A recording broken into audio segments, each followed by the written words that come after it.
Let me maybe begin. Good. Not a heavy question, but give us a little bit further autobiographical sketch. You talked about it a little bit, but how did you, a philosopher, what your professional training is, but in your own life personally, and then how you got engaged publicly in the discussion of spiritual formation, etc. That would be helpful. There are some very interesting issues there. Let me say, I think the second part is shorter, so let me just reply that. I was a young Southern Baptist pastor, or at least I was trying. And after a while, I recognized that my most serious people were the ones who constantly came forward to rededicate themselves.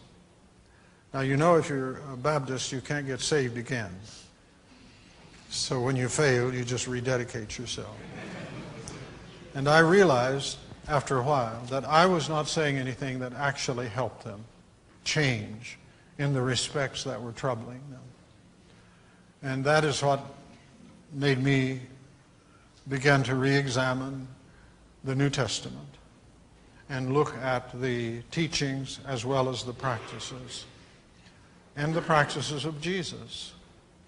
And it was then that I was able to begin to see more broadly what we have learned as Christians through the ages, and to understand that some of these things that I had thought were merely the discarded practices of futile religion were actually things that, if rightly used, would help people change.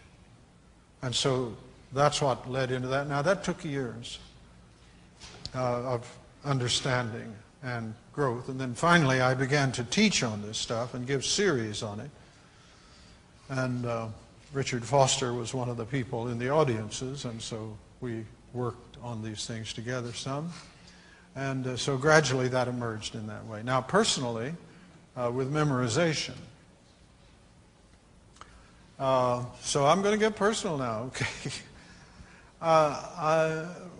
When I used to travel to Europe or Africa, someplace like that, they'd practically have to scrape me off the plane.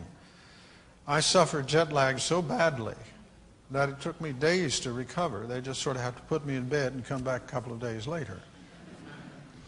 And so one time, going from Kennedy to Johannesburg, the Lord said to me, fast, memorize Scripture, and pray. And so I took a passage of Scripture, long passage, and memorized it, and prayed, and didn't eat. And I got off of that plane in Johannesburg as fresh as a daisy. Now see, that fits the way I describe a discipline is an activity in your power that enables you to do what you can't do by direct effort. And then I began to memorize more and more in the way of passages. And some of these, you know, you almost have memorized just from using them. Others you don't.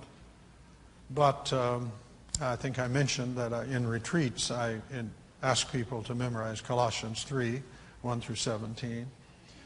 1 Corinthians 13 is good. Last July, another Atlanta to Johannesburg trip, and this was John 14. And so that's how I was led into it. And I must say that I don't know, it just seems to me like it has made everything so much better and easier to do that.